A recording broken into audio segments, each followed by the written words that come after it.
Assalamualaikum warahmatullahi wabarakatuh. Saya Rahma Joya Utami akan menjelaskan hasil ujian tengah semester Ikatan Kimia. Baiklah, pertanyaan pertama yaitu identifikasi ilmuwan-ilmuwan berikut dan jelaskanlah apa sumbangannya terhadap perkembangan teori kuantum. Planck, Einstein, de Broglie, Bohr, Heisenberg, dan Schrödinger. Baiklah, ilmuwan pertama yaitu Max Planck. Max Planck merupakan fisikawan yang berasal dari Jerman. Dialah yang mengemukakan teori kuantum. Dari teori tersebut, Planck menyimpulkan bahwa atom-atom dan partikel dapat menyerap atau memancarkan energi hanya dalam jumlah tertentu. Jumlah energi terkecil yang dapat dipancarkan atau diserap oleh atom-atom atau molekul dalam bentuk radiasi elektromagnetik disebut dengan kuantum. Planck juga menemukan bahwa energi foton atau kuantum berbanding lurus dengan frekuensi radiasi atau frekuensi cahaya dengan rumus E sama dengan H kali V, di mana E merupakan energi, H konstanta Planck yaitu 6,626 kali 10⁻34 Joule/sekon, dan V merupakan frekuensi radiasi. Kemudian diikuti oleh Einstein, di mana Einstein mengemukakan atau menjelaskan efek dari fotolistrik. Einstein membuat postulat bahwa cahaya dapat berperilaku seperti aliran partikel atau foton. Einstein menerangkan bahwa cahaya terdiri dari partikel-partikel foton yang energinya sebanding dengan frekuensi cahaya. Sedikit mirip dengan pendapat dari Planck. Didapati rumus E sama dengan H kali C per lambda. Kemudian ilmuwan dari Broglie menghubungkan bahwa panjang gelombang sama dengan konstanta Planck dibagi dengan momentum partikel. Di sini didapati rumus lambda sama dengan H per M kali V. Broglie menyatakan bila cahaya berperilaku sebagai gelombang dan partikel, maka dualisme ini juga berlaku pada bahan dengan panjang gelombang. Broglie juga menyatakan bahwa partikel kecil yang bergerak sangat cepat seperti elektron memiliki sifat seperti gelombang. Teori selanjutnya yaitu teori Bohr. Bohr mengikuti jejak Einstein dengan menggunakan teori kuantum. Teori Bohr ini berdasarkan atau menggabungkan teori dari Planck dan teori dari Einstein dan Rutherford, di mana teori Bohr itu menggabungkan atau berdasarkan teori dari Einstein dan Rutherford. Di mana Bohr menyatakan bahwa apabila elektron meloncat keluar ke orbital yang lebih tinggi, maka elektron akan menyerap suatu kuantum energi. Sebaliknya, jika elektron turun ke tingkatan yang lebih rendah, maka elektron akan memancarkan energi. Kemudian ada ilmuwan Werner Heisenberg. Di sini juga disebutkan teori ketidakpastian, karena posisi dan momentum elektron tidak bisa ditentukan secara pasti. Kemudian disambung oleh Schrödinger. Dari teori Broglie dan Heisenberg, maka muncullah teori Schrödinger, yang mana Schrödinger menyatakan bahwa posisi dan momentum elektron tidak bisa ditentukan secara pasti, namun yang hanya dapat dipastikan yaitu probabilitas, yaitu kemungkinan daerahnya. kemungkinan daerahnya menemukan elektron.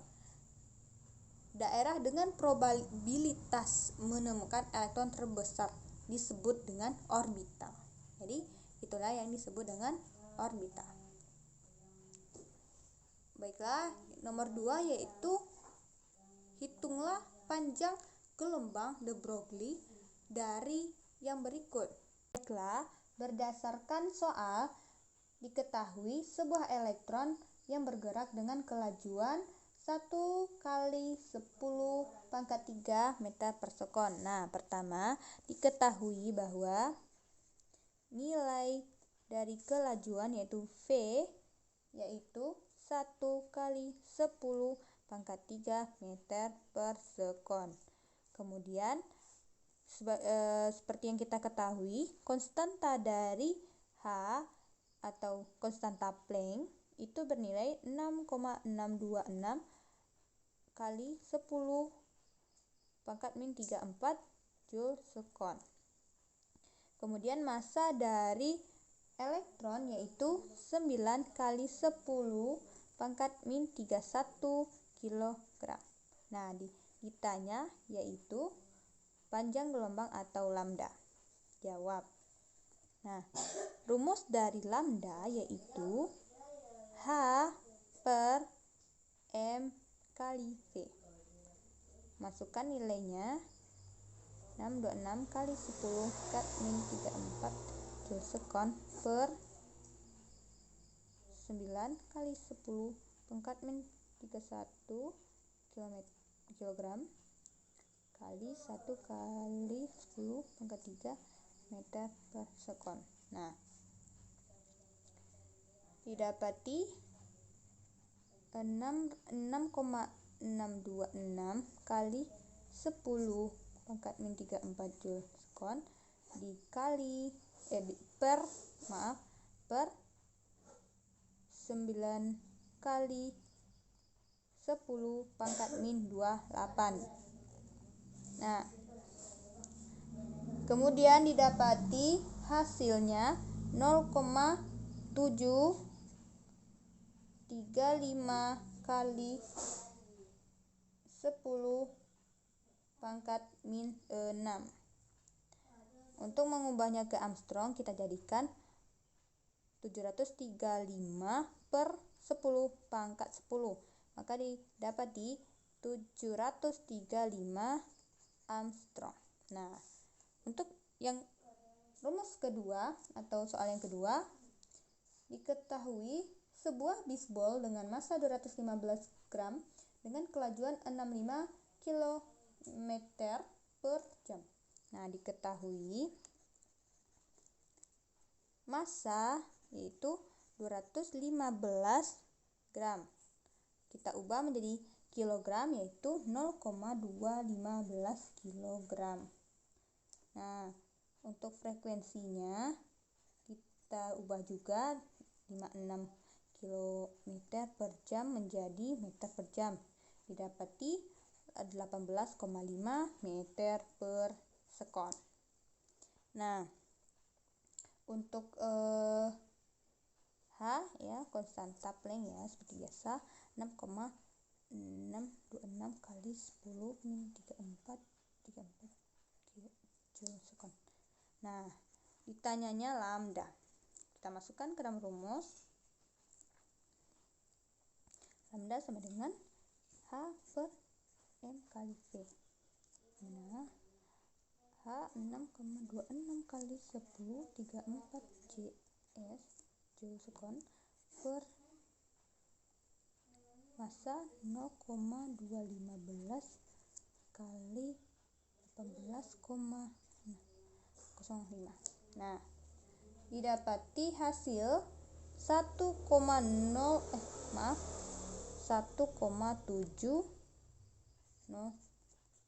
kali 1,707 kali 10 min 34. Nah, untuk menjadikannya ke Armstrong maka kita kurangi 10. Maka didapati 1,77 kali 10 pangkat min 24 Armstrong.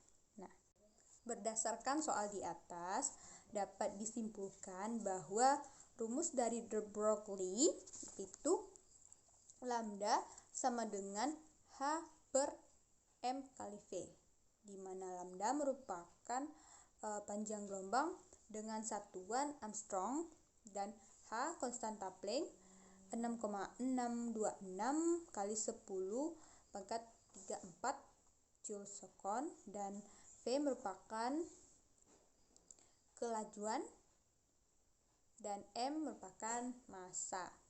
Nah, soal selanjutnya yaitu apakah yang membedakan tingkat energi pada atom hidrogen dengan atom berelektron banyak?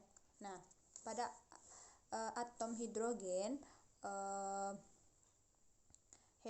hidrogen hanya memiliki satu elektron. Nah, karena hanya memiliki satu elektron, maka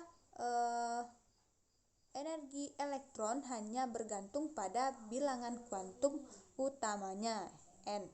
Nah, sedangkan untuk atom yang berelektron banyak, yaitu lebih dari satu, maka energi elektron bergantung pada N dan bilangan kuantum momentum L. Nah, ketika dalam keadaan energi terendah, elektron dalam atom hidrogen berada di kulit pertama, dan L dan M itu keduanya bernilai 0. Tingkat energi pada atom hidrogen, elektron dan protonnya terpisah sebarang, ditetapkan sebagai energi 0, dan semua energi lainnya lebih negatif. Nah, untuk soal selanjutnya yaitu 4 bilangan kuantum diperlukan untuk mencirikan secara lengkap tiap elektron dan dalam atom. Jelaskanlah keempat bilangan kuantum tersebut dan dari mana diperoleh. Nah, bilangan pertama yaitu bilangan kuantum utama, yaitu N, di mana N ini menyatakan untuk tingkat energi utama yang dimiliki oleh elektron dalam sebuah atom. N merupakan kuantum utama, maka N tidak pernah bernilai 0. N berhubungan dengan jarak antara rata-rata elektron dari inti dalam orbital tertentu. Jadi jarak rata-rata elektron dari inti dalam orbital tertentu. Jadi N merupakan N merupakan daerah yang berada di antara jarak elektron dengan inti atom. Semakin besar N ya, makin besar jarak rata-rata elektron dengan intinya, maka semakin besar jarak rata-rata elektron dalam orbital tersebut dari inti atom, dan oleh karena itu semakin besar orbitalnya. Nah, untuk bilangan kedua yaitu bilangan kuantum azimut, yaitu momentum sudut. Bilangan kuantum azimut sering disebut bilangan kuantum angular atau sudut. Nah, energi sebuah elektron berhubungan dengan gerakan orbital yang digambarkan dengan momentum sudut. Bilangan kuantum azimut yang berhubungan dengan jumlah subkelopak. Nilai ini menggambarkan subkelopak yang dimana elektron berbeda untuk subkelopak. Jadi, bilangan kuantum azimut ini menyatakan tingkatan subkelopak ya, dengan lambang SPDF yang sering kita gunakan pada konfigurasi elektron, ya, di mana untuk nilai S2, untuk nilai P6, untuk nilai D10 dan sebagainya. Bilangan yang selanjutnya bilangan kuantum magnetik. Bilangan ini menyatakan tingkah laku elektron dalam medan magnet. Tidak adanya medan magnet membuat elektron atau orbital mempunyai N dan L yang sama tapi berbeda M. Jadi kuantum magnetik ini menyatakan tingkah laku elektron dalam medan magnet. Nah, bilangan ini ada karena momentum sudut elektron. Gerakannya berhubungan aliran arus listrik. Karena interaksi ini, elektron menyesuaikan diri di wilayah tertentu sekitar inti. Daerah ini dikenal sebagai orbital. Bilangan kuantum selanjutnya itu bilangan kuantum spin atau putaran. Nah, bilangan ini menyatakan momentum sudut suatu partikel. Suatu elektron dapat mempunyai bilangan kuantum spin. Nah, di sini nilai dari kuantum spin ini memiliki nilai positif dan negatif. Jika arah putarannya searah dengan jarum jam, maka nilai dari kuantum ini positif 1/2, ada positif setengah. Nah, sebaliknya jika berlawanan, maka nilainya negatif 1/2. Soal yang terakhir yaitu tulislah pelajaran atau nilai-nilai Islam karakter Qur'ani yang dapat diambil dari setiap pertemuan. Nah, dari pertemuan pertama tentang pengenalan dan teori kuantum.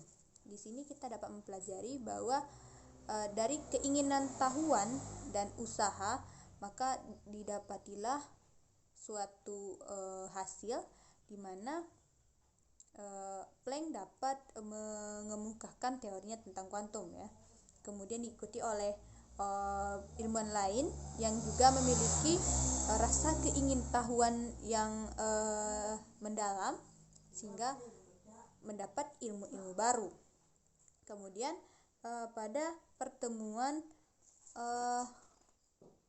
terjadi spektrum pancar. Nah, di sini dikatakan setiap unsur mempunyai spektrum pancar yang unik. Nah, ini seperti menggambarkan bahwa setiap unsur memiliki suatu tanda yang dapat menjadi suatu identitas mereka. Jadi di situ seperti yang dijelaskan oleh Allah dalam surat Al-Hujurat ayat 13 itu manusia juga diciptakan berbeda-beda, walaupun mereka kembar tapi mereka juga beda ya, seperti sidik jarinya. Nah, itu menyatakan dan membuktikan kekuasaan Allah atas segala keragamannya. Selanjutnya ada hikmah dari kehidupan dari teori Bohr.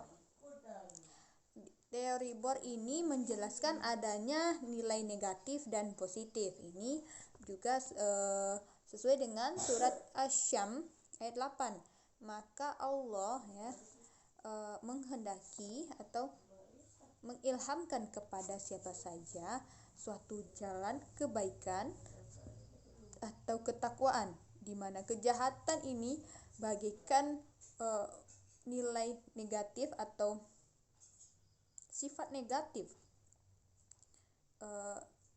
yang dikemukakan oleh Bohr, dan ketakwaan merupakan nilai positif.